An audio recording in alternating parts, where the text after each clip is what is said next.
안녕하세요. 뉴스 속 날씨 유다현입니다. 물 부족 국가인 우리나라, 물을 확보하기 위한 수단으로 댐이 큰 역할을 하는데요. 댐의 개수는 세계 7위, 또 밀집도로 따지면 세계 1위에 해당합니다. 정부는 가뭄을 극복하고 홍수를 방지하기 위한 목적으로 댐 건설을 추진 중인데요. 하지만 환경 파괴와 문화재 훼손 등의 이유로 중단돼야 한다는 목소리도 있습니다.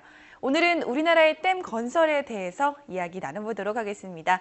환경운동연합 박창재 처장 나와 계십니다. 안녕하세요, 처장님. 네, 안녕하세요. 네, 우리나라 댐을 참 많이 지어왔는데요. 현재 댐 건설 진행 현황은 또 어떤가요? 지금 이제 전국에 한 18,000여 개의 댐이 있어요. 그래서 세계 7위로 이제 네. 상당히 많은 그 댐을 이제 가지고 있고, 그 아까 말씀하신 것처럼 뭐 댐 밀집도로 따지면 우리나라 땅덩어리가 이제 작다 보니까 네. 세계 1위입니다. 그만큼 이제 또 지역으로 보면 급경사 지역이 이제 많은 이유로 그 경상북도에 그 중에서도 제일 많이 그 밀집돼 있고, 특히 경상북도의 한 개 군에는 그 농업용 수를 이제 확보하기 위한 치수보 이런 것들을 포함해서 1,000개가 넘는 지역도 있어요. 와. 네, 그만큼 그 중에서도 이제 국제 대형댐, 큰 라지댐이라고 하죠. 네. 대형댐 기준이 뭐 이제 높이, 제방 높이, 댐의 높이가 뭐 15m 이상이거나 아니면 이 그 제방이라고 하죠. 이제 댐 시설 구조물의 길이가 뭐 500m 이상이거나, 그리고 담수시킬 수 있는 물의 양이 100만 톤 이상, 이런 것은 이제 국제 대형댐 위원회에서 이제 국제 그 대형댐으로 분류하는데, 네. 우리나라 이제 18,000여 개 크고 작은 댐들 중에 뭐 이제 수중보도 있고 농업용 치수를 위한 저수지도 있고 보도 있고 뭐 대형댐, 다목적댐 많이 있습니다만, 그 중에서 이 대형댐에 속하는 게 또 무려 한 1,200여 개가 넘습니다. 네.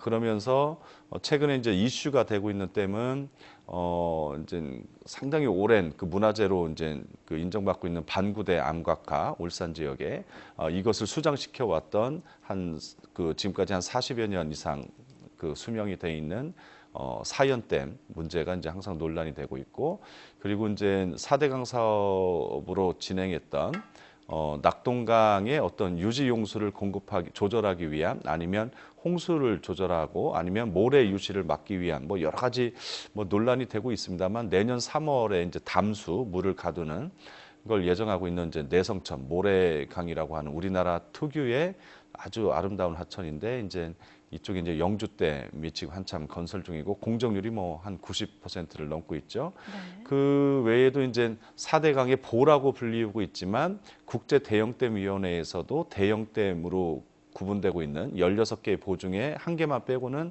15개의 보가 4대강 사업으로 해놨던 이것이 다 댐이거든요. 그래서 이것도 이제 계속 녹조 발생이나 큰비리끼벌레 등등으로 인해서 이제 수질 문제, 또 지하 수위를 높이면서 주변 농경지 침수 피해가 점점 커지고 있어서, 이것도 수문을 하단, 보를 뭐 당장 이 댐을 철거할 수는 없지만 하단 밑으로라도 열어야 되는 게 아니냐, 네. 뭐 이런 이제 주장이 일고 있고, 그리고 계속해서 지리산 국립공원 그 자락에도 이제 지리산 댐을 비롯해서 그 현 정부에서 한 14개의 크고 작은 그 댐 계획을 가지고 있죠.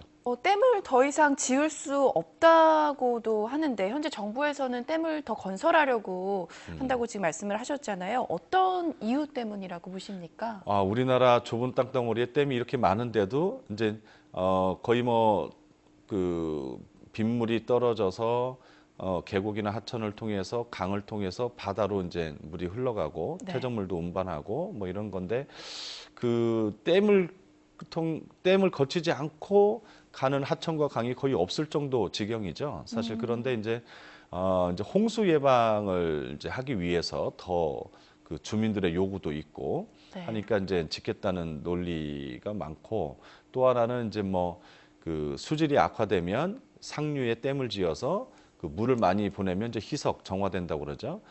그런 그 용수를 그 하천 유지 용수를 이제 공급하기 위해서 이제 짓겠다, 이런 이제 그 어떤 근거를 가지고 이제 계속 주장하고 있는데, 실제로 뭐 그 타당성이나 경제성, 또 환경에 대한 피해, 또 생태계에 대한 영향, 이런 것들을 종합적으로 감안했을 때는 사실 이제 좀 댐의 시대는 이제 끝난 게 아니냐, 뭐 이런 전문가들의 의견이 많이 있죠. 그렇군요.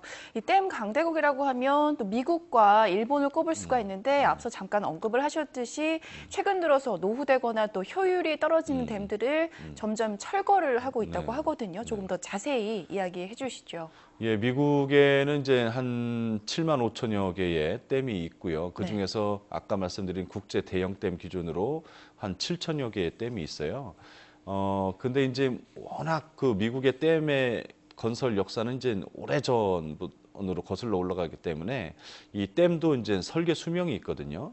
그 뭐 길으면 이제 50년, 짧으면 30년 정도인데 이게 퇴적물이 쌓여서 댐의 기능을 더 이상 물을 가두거나 많이 가둘 수 없거나 뭐 이런 기능을 제대로 못하는 경우가 있고 특히나 뭐 효율성이라든지 경제성 오히려 댐을 계속 유지 관리하는데 비용이 많이 들거나 또 댐에 의한 뭐 피해나 영향이 클 경우 이제 철거를 하게 되는데 여태까지 뭐 한 지난 100년 동안 1,100개 정도의 댐을 철거했고요. 네. 그리고 그 중에서 800개 정도를 철거한 것은 최근 20년간의 일이에요. 그리고 지난해만 해도 63개의 댐을 철거했고요. 그리고 이것이 점차 작은 댐, 그러니까 높이가 낮거나 소규모 댐들을 이제 주로 비용 문제라든지 뭐 효과를 다했다, 설계 수명을 다했다라는 이유로 철거해 오다가 최근에는 하천 생태계를 복원하는 것이 훨씬 인간에게나 경제적으로나 그 환경에 이롭다라는 이제 판단에서 하천 생태계를 복원한다는 차원에서 대형 댐들을 계속 철거하고 철거를 논의 중에 있고요. 네. 가까운 일본 같은 경우도 댐 강국이죠. 그랬던 것이 이제 앞으로는 댐을 이용한 댐에 의한 치수 그러니까는 홍수 조절이나 이런 것들을 이제 최대한 하지 않겠다라고 이제 하면서 지난해까지 한 300여 개의 농업용 치수 보호를 중심으로 철거를 해왔고 대형 댐에 대해서 계속 철거를 하거나 철거 논의를 진행하고 있습니다. 그 외에도 뭐 유럽의 프랑스나 덴마크나 여러 나라들도 이런 철거를 하는 추세이고요.